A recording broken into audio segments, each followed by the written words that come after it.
Good morning everyone, প্রীতিলেখা lifestyle চ্যানেলে আপনার সকলকে স্বাগত জানাই। সকাল সকাল একদমই উঠতে পারছিলাম না আজ, কারণ প্রচণ্ড ঠান্ডা। মনে হচ্ছে যেন একদম জমেই যাব। অন্যদিন ঠান্ডা থাকে, কিন্তু আজকে ঠান্ডাটা যেমন একদম প্রচণ্ড বাজে টাইপের ঠান্ডা। সকাল 8টার মতন উঠে গেছিলাম, কিন্তু বিছানা থেকে আর বের হতে পারিনি, একদম চুপ করে বসেছিলাম।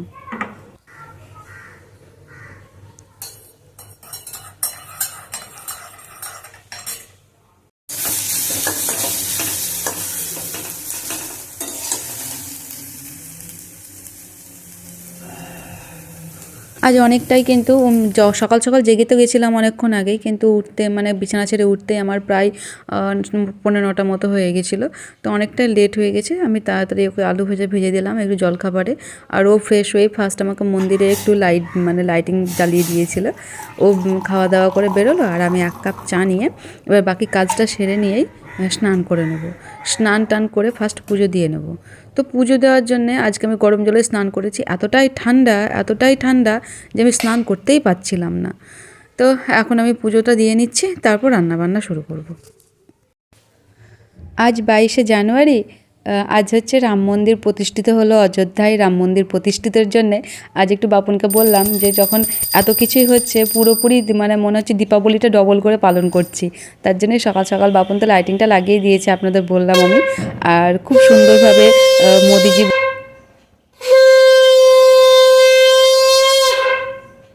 বলেছেন যে বাড়িতে বাড়িতে দিয়া জ্বালাতে। তার জন্যে বাপন আজ অনেক কিছু আমাকে ব্যবস্থা করে দিয়েছে। তো পুজোটা সারার পর আমি একটা ঘিয়ের প্রদীপ জ্বালাবো সেই শ্রীরামের জন্যে।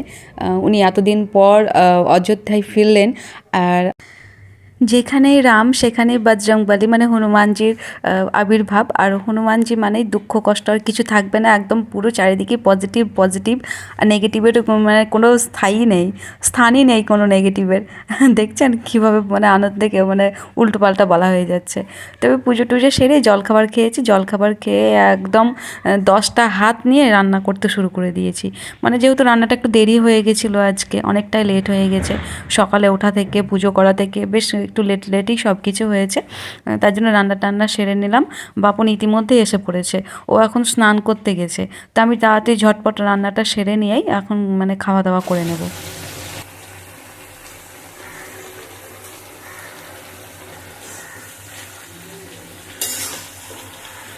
তো আমি আজকে রান্নাতে করেছিলাম বলতে ডাল আর এরকম একটা পাঁচ মেশালি সবজি করেছিলাম। তো খাওয়া দাওয়াটা সেরে এখন ও একটু ফল কেটে দিলাম। তো সেটা খাওয়া দাওয়া করে ও এখন বেরিয়ে পড়বে, আর আমি একটু রেস্ট নিয়ে নেব। দেখা হতে আবার যেহেতু সন্ধেবেলায় একটু প্রদীপ জ্বালাবো, তার জন্য আজকে একটু বিকেলবেলা সন্ধেবেলাটাও আপনাদের সঙ্গে একটু শেয়ার করলাম। তো সন্ধেবেলায় করেছিলাম কি, সন্ধে টন্ধে দেখানোর পর বাপন এই প্রদীপগুলো আমাকে নিয়ে এসে দিয়েছিল। আমি এগুলো স্বস্তিক চিহ্ন এঁকে সেখানে একটু প্রদীপ জ্বালিয়ে ঘিয়ের প্রদীপ জ্বালিয়ে দিয়েছি। আর আমার কিচেনের সামনে যেহেতু ঝুলন মন্দির আছে, ওই রাধাকৃষ্ণের দিকে মুখ করে আমি একটু প্রদীপ আর মোমবাতি জ্বালালাম। ভিডিওটা এখানেই শেষ করছি, দেখা হচ্ছে আবার পরের